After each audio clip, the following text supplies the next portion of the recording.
آپ کو بتائیں ناظرین، 2 سال سے جاری جنگ میں ہزاروں جانوں کے نقصان اور کروڑوں ڈالرز کے نقصان کے بعد بالآخر غزہ میں جاری جنگ بند ہوگی اور آج سے غزہ سے اسرائیلی یرغمالیوں کی رہائی آج شروع ہوگی۔ اسرائیلی مغویوں کو رہائی ملتے ہی فلسطینی قیدیوں کو رہا کر دیا جائے گا۔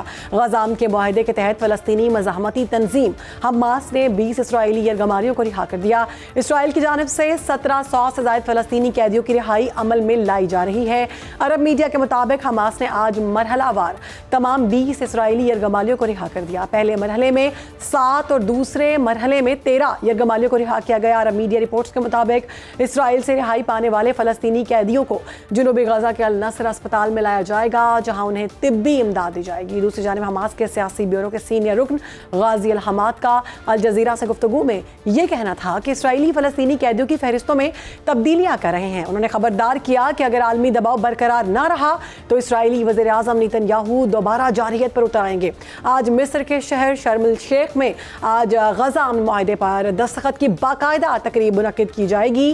وزیر اعظم شہباز شریف غزہ امن معاہدے پر دستخط کی تقریب میں شرکت کے لیے مصر پہنچ گئے ہیں، جبکہ امریکہ کے صدر ڈونلڈ ٹرمپ سمیت مختلف ممالک کے سربراہان غزہ امن معاہدے پر دستخط کی تقریب میں شرکت کے لیے مصر پہنچ رہے ہیں۔ امریکہ کے صدر ڈونلڈ ٹرمپ کا اسرائیلی پارلیمنٹ سے خطاب، کہا اسرائیلیوں اور فلسطینیوں کے لیے ڈراؤنا خواب ختم ہو گیا۔ غزہ کے لوگوں کی توجہ اب تعمیر نو کی طرف ہونی چاہیے۔ مشرق وسطیٰ میں نئے تاریخی دور کا آغاز ہو رہا ہے، یہ جلد ایک خوشحال خطے میں تبدیل ہو جائے گا۔ میری شخصیت جنگیں ختم کرنے والی ہے۔ ایران کے لیے دوستی اور تعاون کے دروازے کھلے ہیں۔ اسرائیلی صدر ان کو غزہ جنگ بندی میں کردار پر اسرائیل کے سب سے بڑے ایوارڈ سے نوازیں گے۔ سوال یہ ہے کہ امریکی صدر ٹرمپ کو اسرائیلی ایوارڈ دینا کیا امن کے نام پر اسرائیلی جارحیت کو کامیابی بنا کر پیش کرنا چاہتا ہے؟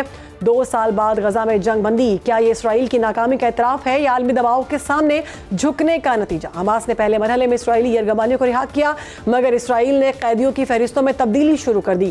کیا یہ جنگ بندی کے معاہدے کو سبوتاژ کرنے کی کوشش نہیں؟ ہزاروں جانوں کے نقصان کے بعد امن کی بحالی، کیا دنیا کو اب اسرائیلی جنگی جرائم پر خاموشی توڑ کر مستقل جنگ بندی کی ضمانت نہیں دینی چاہیے؟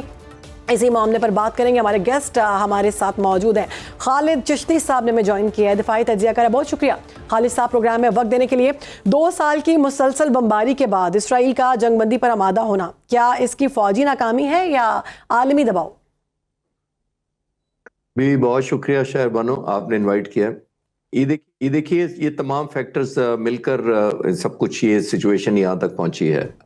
انٹرنلی نیتن یاہو کو بہت ریزسٹنس کا سامنا تھا۔ ان کے جو فائنانس منسٹر ہیں ان کی گورنمنٹ کا حصہ ہیں، لیکن اپوزیشن میں ان اے وے ان کے الائنس ہے، کیونکہ انہوں نے کہا تھا ہم اس ایگریمنٹ کو نہیں مانتے۔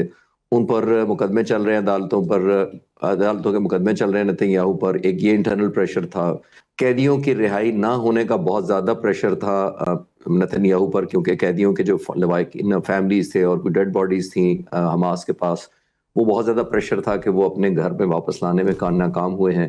تو یہ سارے ایلیمنٹ جب ہم دیکھتے ہیں تو انٹرنلی یہ ماؤنٹ ہوا تھا نیتن یاہو پر پریشر۔ ایکسٹرنل پریشر ان کے اوپر یہ تھا کہ تقریباً 150 ملکوں نے قبول کر لیا ہوا تھا as a state, آلدو formal United nation نے ریکگنائز نہیں کیا ہوا تھا، لیکن ہم دیکھتے ہیں کہ یہ ایک بہت زیادہ ایک سائیکولوجیکل پریشر تھا۔ یونائٹڈ نیشنز میں آپ نے دیکھا آلموسٹ دنیا میں بڑے لیڈر بائیک آؤٹ کر کے سارے چلے گئے۔ تو یہ سارا کچھ دیکھنے کے بعد ایک کنکلوژن یہی تھا کہ نیتن یاہو کے پاس آپشن کم سے کم ہوتی جا رہی ہیں، کیونکہ جتنی انہوں نے بربریت کا استعمال کیا اور جتنی فورس کا میسو استعمال کیا وہ آپ کے سامنے ہے۔ تو ان سارے چیزیں دیکھتے ہوئے، لیکن however یہ جہاں تک بلڈ شیڈ رکنا، یہ بہت اچھی بات ہے، اس میں کوئی شک نہیں ہے، کوئی بھی انسان نہیں چاہے گا کہ یہ خون خرابہ جاری رہتا۔ لیکن as a student of strategy یا ایئر پاور میں دیکھتا ہوں کہ نیتن یاہو کا ریکارڈ، اسرائیل کا اوور آل اور نیتن یاہو کا خاص طور پر اتنا ریکارڈ اچھا نہیں ہے ایگریمنٹ یا وعدے نبھانے میں۔ ہسٹری میں جاتے ہیں کوئکلی، میں کوئی شک کی نگاہ سے نہیں دیکھ رہا، جو پازیٹیو چیزیں ہیں وہ اپنی جگہ موجود ہیں، لیکن جو نیگیٹو ایلیمنٹ ہے جو ان کے ساتھ آبلیگیشن ہے پچھلے ریکارڈ میں، ان کو بھی ہمیں فرض ہے کہ ہم اس کو ضرور ایک دفعہ دیکھ لیں۔ آپ دیکھیں کہ نیتن یاہو کے سے پہلے 1960s میں PLO پیلسٹینین لبریشن آرگنائزیشن نے تقریباً کئی سال تک 2-3 دہائیوں تک ایک آرمڈ اسٹرگل کی تھی ویپنز کے ساتھ اور ریزسٹنس کی تھی فلسطین کے لیے. پھر 93 اور 96 کے درمیان 95 کے درمیان ایک ایگریمنٹ ہوا، اوسلو ایگریمنٹ کے دوران. یاسر عرفات اس PLO کو لیڈ کر رہے تھے. ان سے ایگری کیا گیا کہ جی آپ اگر آرم اسٹرگل چھوڑ دیں تو ہم آپ کو ایک پیسفل آپشن دیں گے. اور پیسفل آپشن اس ایگریمنٹ میں لکھی ہوئی ہے کہ 2 اسٹیٹ سولوشن کی طرف جائیں گے. اب آپ شہر بانو دیکھیے اس بات کو 32 سال ہو گئے ہیں، یعنی کہ وہ وعدہ ابھی تک نہیں نبھایا گیا جو PLO سے کیا گیا تھا.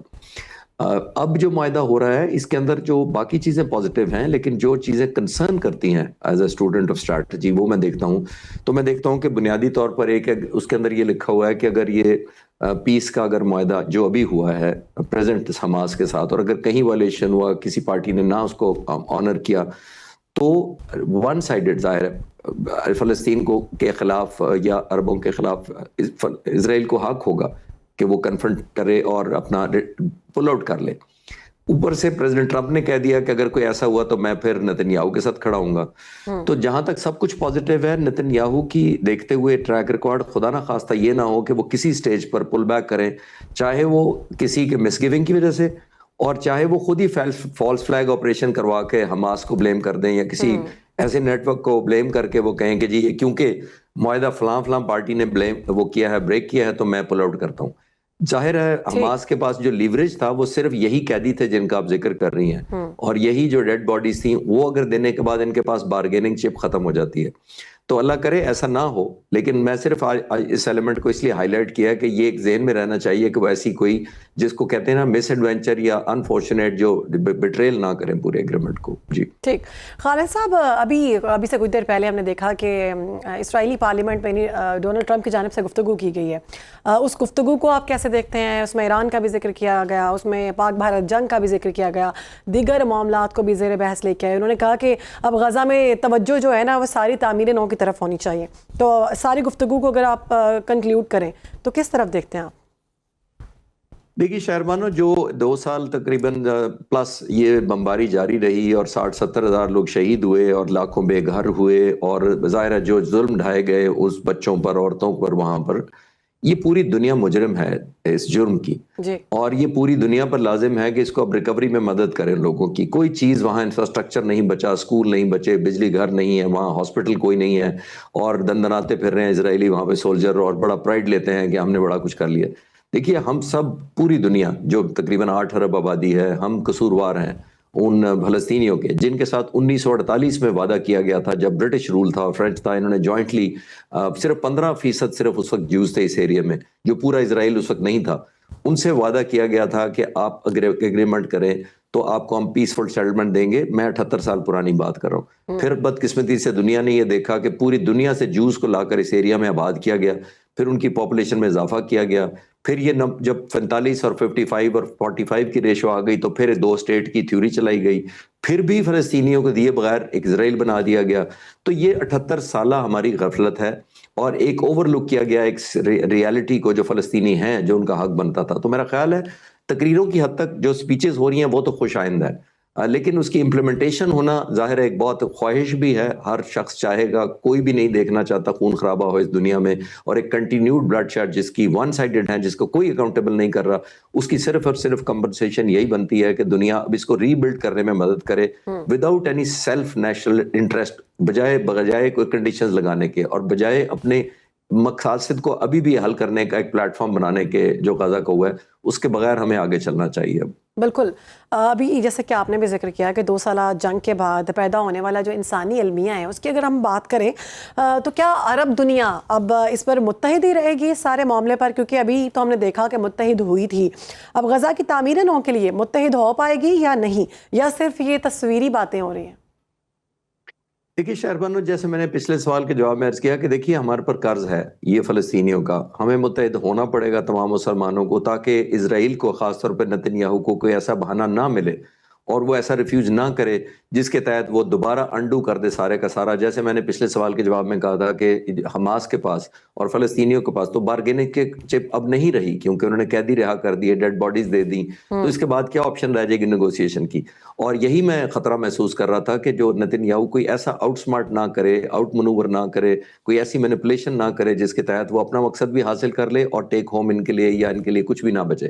اور اگر ہم متحد نہیں رہیں گے تو ظاہر ہے اس کی قیمت فلسطینیوں کو دینی پڑے گی، کیونکہ وہ دوبارہ کوئی نہ کوئی بہانہ کر کے یہ پریشر جو ہے نا مسلمانوں کو، پاکستان کو، عرب ملکوں کو، جن لوگوں نے فیسیلیٹیٹ کیا ہے اس پورے اگریمنٹ بالکل. میں، اب دیکھنا یہ ہوگا کہ چاہیے. تمام ممالک جو ہیں وہ دوبارہ سے متحد ہوتے ہیں نہیں. بہت شکریہ اس سارے معاملے کرنے کے لیے. خالد چشتی صاحب ہمارے ساتھ موجود تھے. باخبر رہیے ہر جگہ ہر وقت بر وقت.